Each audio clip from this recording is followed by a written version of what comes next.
እንደተፈራው ወልቃይት ላይ አስፈሪ ውጊያ ሊፈነዳ ከጫፍ ደርሷል። ኮሎኔል ደመቀ ዘውዱ በቅርቡ አዲስ አበባ ደርሰው ከተመለሱ በኋላ ህወሓት ተጨማሪ የኮማንዶ ኃይል ወደ ስፍራው አስጠግቷል።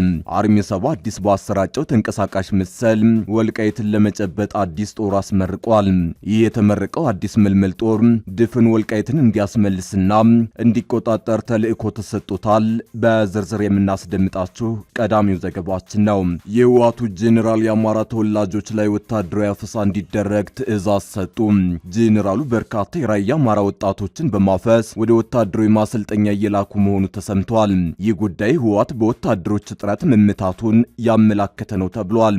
በሌላ በኩል የጄኔራል ታደሰ ወረዳ አስተዳደር የፌዴራል መንግስት የትግራይን በጀት ለምን እንዳቋረጠ በተደጋጋሚ ጥያቄ ቢያቀርብም ምላሽ እንዳልተሰጠው ይፋ አድርጓል። ታደምጡታላችሁ።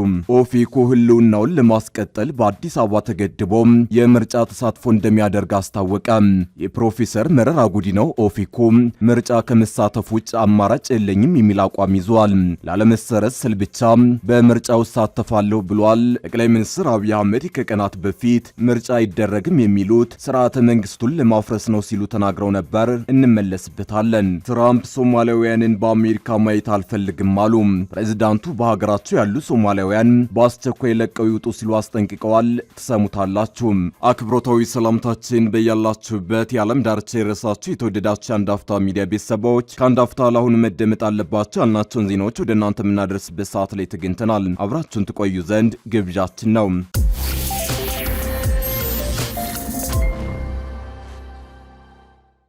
እንደተፈራው ወልቃይት ላይ አስፈሪ ውጊያ ሊፈነዳ ከጫፍ ደርሷል። ኮሎኔል ደመቀ ዘውዱ በቅርቡ አዲስ አበባ ደርሰው ከተመለሱ በኋላ ህወሓት ተጨማሪ የኮማንዶ ኃይል ወደ ስፍራው አስጠግቷል። አርሚ 7 አዲስ ባሰራጨው ተንቀሳቃሽ ምስል ወልቃይትን ለመጨበጥ አዲስ ጦር አስመርቋል። ይህ የተመረቀው አዲስ ምልምል ጦር ድፍን ወልቃይትን እንዲያስመልስና እንዲቆጣጠር ተልእኮ ተሰጥቶታል። ወልቃይትን ለመጨበጥ የኮማንዶ ኃይል ተንቀሳቅሷል። ወልቃይት በቅርቡ ኃይል ይመልሳል በማለት ሲያስጠነቅቁ የነበሩት የህወሓት ጦር መኮንኖች አሳቻ ሰዓት ጠብቀው ወደ ወልቃይት ለመግባት እርምጃ ጀምረዋል። ወልቃይት ሊፈነዳ የተቃረበ የሚመስል ውጥረት ውስጥ ትገኛለች። ባለፈው መስከረም ወር ህወሓት ለሁለት ያህል ጊዜ የማጥቃት ሙከራ ማድረጉን ተከትሎ ነው ውጥረቱ እጅግ ጨምሯል። ትናንት በተሰራጨ አዲስ መረጃ ደግሞ ሱዳን የሚገኘውና ወልቃይትን እቆጣጠራለሁ በማለት የሚዘተው የህወሓቱ አርሚ 7 ጦር ተጨማሪ ኮማንዶ ወታደሮችን አስመርቋል። ኮማንዶዎቹ ወልቃይትን እንዲቆጣጠሩ ትዕዛዝ እንደተሰጣቸውም ታውቋል። ኢኮኖሚስት ባለፈው ወር ባሰራጨው ሰፊ ዘገባው በቅርቡ በወልቃይት ውጊያ ሊቀሰቀስ ይችላል ሲል ስጋቱን መግለጹ ይታወሳል። መጽሔቱ ያነጋገራቸው የህወሓት አርሚ 7 ወታደሮች ሱዳን ላይ ከአልቡርሃን ወግነን እየተዋጋን ከተሞችን ማስለቀቅና መልሶ መቆጣጠር ችለናል፣ የራሳችንን መሬት ለማስመለስ ደግሞ እንችላለን፣ ይህንንም በቅርቡ እናደርገዋለን ሲል ተናግሯል። ዛሬ ደግሞ ይሄው አርሚ 7 በሱዳን ድንበር ሸረሪና አቅራቢያ ብዛት ያላቸውን የኮማንዶ ኃይል አስመርቆ አንቀሳቅሷል። ህወሓት አርሚ 7 ብሎ በሱዳን በረሃ ያደራጀውን ጦር በሰው ኃይል ስልጠናና በትጥቅ በከፍተኛ ደረጃ ሲያደራጅ ከርሞ ከሰሞኑ በአደባባይ እያሳየ ነው። በሱዳን በረሃ በቪዲዮ ተቀርጾ የታየው የህወሓት ጦር ከቀላል እስከ ከባድ መሳሪያ እስከ አፍንጫ የታጠቀ ሲሆን ሁመራ ጫፍ ላይ መስፈሩ በስፋት እየተገለጸ ነው። ወልቃይት ጫፍ ሸረሪና ላይ የሰለጠነው የህወሓቱ አርሚ 7 ኮማንዶ ኃይል በቆረጣ ሰብሮ ለመግባት የተዘጋጀ መሆኑን የተሰራጨው ቪዲዮ ያመላክታል። ድንበር ላይ የሰፈረው አርሚ 7 የሰለጠነው ኮማንዶ ወዴት ሰብሮ እንደሚገባ በተሰራጨው ተንቀሳቃሽ ምስል ላይ በውል ባይገለጽም ተደጋጋሚ ሙከራ ወዳደረገበት ወልቃይት እንደሚሆን ይጠብቃል። አርሚ 7 ወደ ወልቃይት ሰብሮ ለመግባት ኮማንዶ ኃይል ማደራጀቱን ሲቀጥል እነ ኮሎኔል ደመቀ ዘውዱ የተከዜ ዘብ የተሰኘውን ኃይላቸውን አዘጋጅተው እየጠበቁ ነው። ወልቃይት ላይ በአራቱም አቅጣጫ ያሰፈሰፈ ኃይል መሆኑ የሚገለጽ ሲሆን ከሱዳን እስከ ኤርትራ ድንበር ሁሉም በተጠንቀቅ ቆሞ እየተጠባበቀ ነው። የህወሓት ጦር ከቅርብ ርቀት ሱዳን ላይ ኃይሉን አደራጅቶ እየተነቃቃ መሆኑን የሰሙት እነ ኮሎኔል ደመቀ ዘውዱ በተጠንቀቅ ሆነዋል። የተከዜን ዘብ በበላይነት የሚመሩት የወልቃይት ሰዎች ሱዳን ላይ የተደራጀው ኃይል ወልቃይትን ሊያጠቃ መቋመጡን እየገለጹ ነው። ህወሓት በሰላማዊ ተፈናቃይ ስም ያደራጀው ከፍተኛ ቁጥር ያለው ጦር እንዳ እንዳለው የሚገለጽ ሲሆን ህወሓት በሰላማዊ ተፈናቃይ ስም ያደራጀው ከፍተኛ ቁጥር ያለው ጦር እንዳለው የሚገለጽ ሲሆን ሰላማዊ ሰዎችን ጨምሮ ወደ ሱዳን የገባው ኃይል ከ30 ሺህ በላይ ነው። ይህን ሰሞነኛ የአርሚ 70 እንቅስቃሴ ተከትሎ ሱዳን ላይ የተደራጀው የህወሓት ጦር በሁመራ በኩል በወልቃይት ጥቃት ሊከፍት እንደሚችል ጭምጭምታዎች እየተሰሙ ነው። የህወሓቱ ጄኔራል የአማራ ተወላጆች ላይ ወታደራዊ አፈሳ እንዲደረግ ትዕዛዝ ሰጡ። ጄኔራሉ በርካታ የራያ አማራ ወጣቶችን በማፈስ ወደ ወታደራዊ ማሰልጠኛ እየላኩ መሆኑ ተሰምተዋል።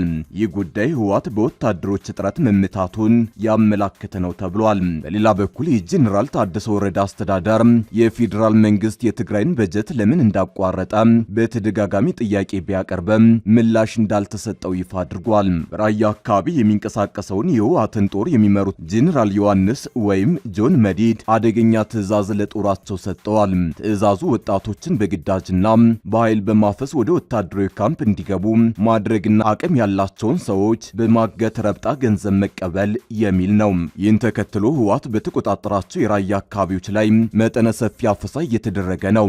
አፈሳው በዋናነት የአማራ ወጣቶች ላይ ያነጣጠረ እንደሆነም ተገልጧል። በአማራ ክልልና በትግራይ ክልል መካከል የማንነት ጥያቄ ባላቸው በራያ 6 ወረዳዎች ሳምንት ባልሞላ ጊዜ ውስጥ ከህዳር 17 እስከ ህዳር 21 ቀን 2018 ዓ.ም በርካታ ሰዎች ታፍነው እንደተወሰዱ የተገለጸ ሲሆን በኮረም ከተማ ብቻ እንኳን 9 ሰዎች ታፍነው ወዳልታወቀ ቦታ እንደተወሰዱ መረጃዎች አመላክታሉ።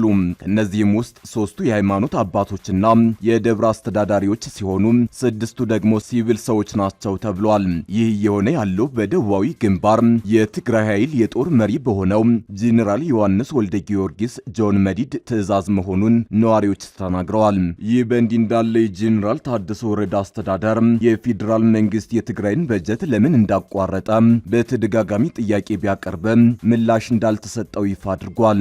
የትግራይ ክልል ለ2 ወራት ያህል በጀት እንዳላገኘ የትግራይ ክልል ፕላን ኮሚሽን ሃንሳ ተክላይ ለቢቢሲ ትግረኛ አረጋግጠዋል። በየወሩ የሚለቀቀው የድጎማ በጀት መቋረጡን ተከትሎ ጊዜው አስተዳደሩ ለፌዴራል መንግስቱ ጥያቄ ማቅረቡን ኃላፊዋ ተናግረዋል። በጀት ለሚያስተዳድረው ገንዘብ ሚኒስቴር በስልክና በደብዳቤ ጥያቄ አቅርበናል ያሉት ኃላፊዋ እስካሁን የተሰጠን ምላሽ የለም ብለዋል። የፌዴራል መንግስቱ ያቋረጠውን በጀት እንዲለቅ ጥያቄ ቢቀርብለትም እስከ ህዳር 23 ቀን 2018 ዓ.ም የተሰጠ ምላሽ አለመኖሩን ጠቁመዋል። ለትግራይ በጀት መቋረጥ ምክንያት የሆነው ዳግም ወደ ጦርነት ለመግባት ውጥረት ውስጥ የሚገኙት የፌዴራል መንግስትና ህወሓት አለመግባባት መሆኑን እየተገለጸ ነው።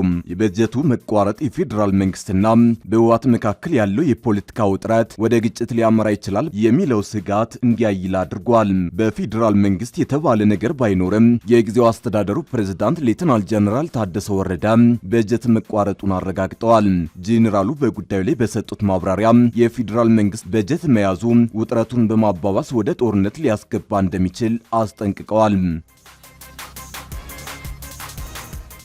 ኦፌኮ ህልውናውን ለማስቀጠል በአዲስ አበባ ተገድቦ የምርጫ ተሳትፎ እንደሚያደርግ አስታወቀ። የፕሮፌሰር መረራ ጉዲናው ኦፌኮ ምርጫ ከመሳተፍ ውጭ አማራጭ የለኝም የሚል አቋም ይዟል።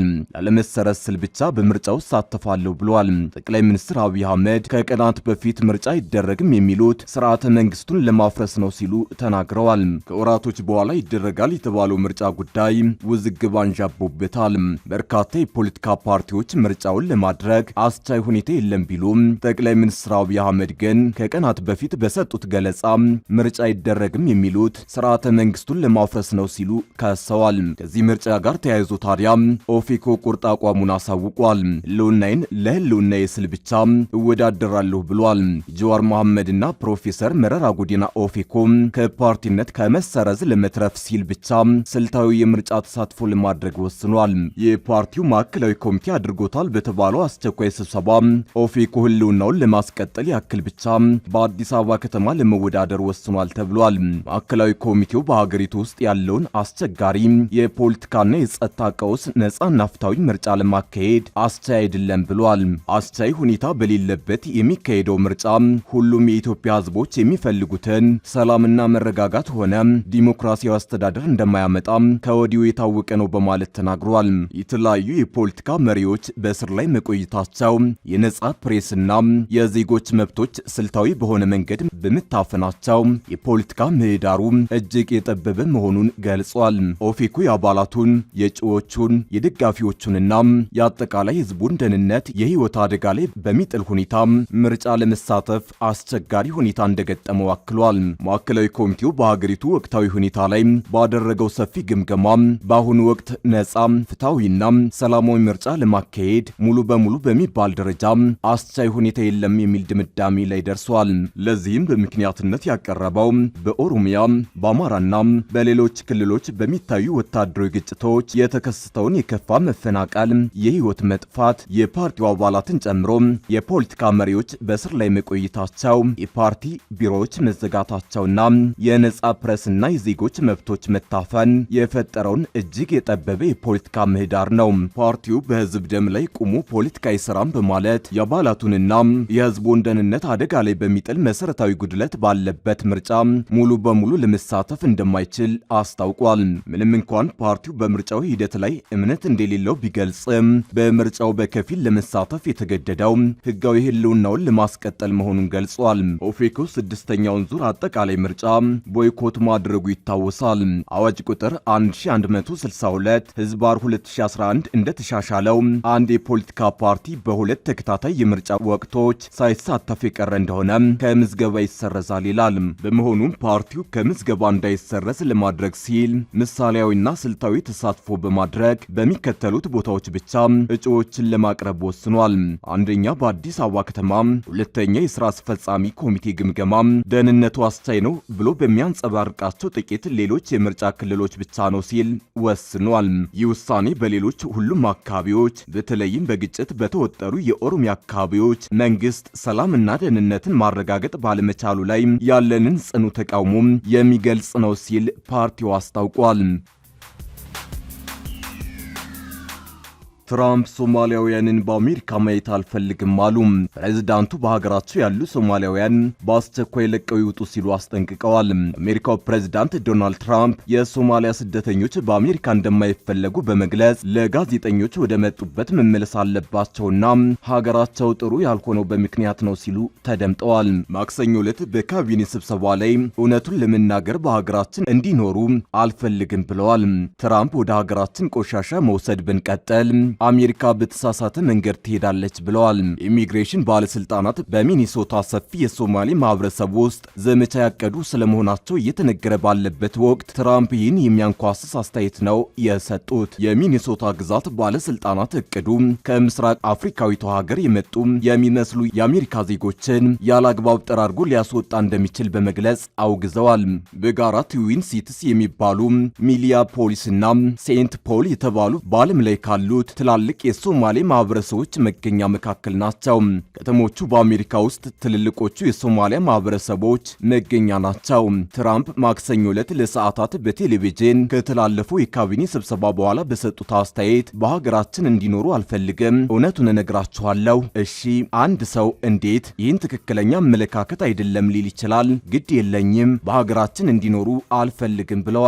አገር ለመባል በማትበቃው ሶማሊያ ምንም የላቸውም፣ እርስ በርሳቸው እየተገዳደሉ ይኖራሉ፣ ምንም መዋቅር የለም ብለዋል ትራምፕ። ከዚያም ለኮንግረስ ለመመረጥ የመጀመሪያዋ ሶማሊ አሜሪካዊት ተወካይ የሆኑትን ዲሞክራቷን ኢልሃን ኦማርን ወደ መተቸት ዙረዋል። ሁልጊዜ እከታተላታለሁ ያሉት ትራምፕ ኢልሃን ኦማር ሁሉንም ሰው ትጠላለች እና ብቁ ያልሆነች ሰው እንደሆነች አስባለሁ ብለዋል። ኢልሃን በማህበራዊ ሚዲያ ላይ በእኔ ላይ ያለው አባዜ አስፈሪ ነው ብለዋል። በጣም የሚያስፈልገውን እርዳታ እንደሚያገኝ ተስፋ አድርጋለሁ ሲሉ አክለዋል።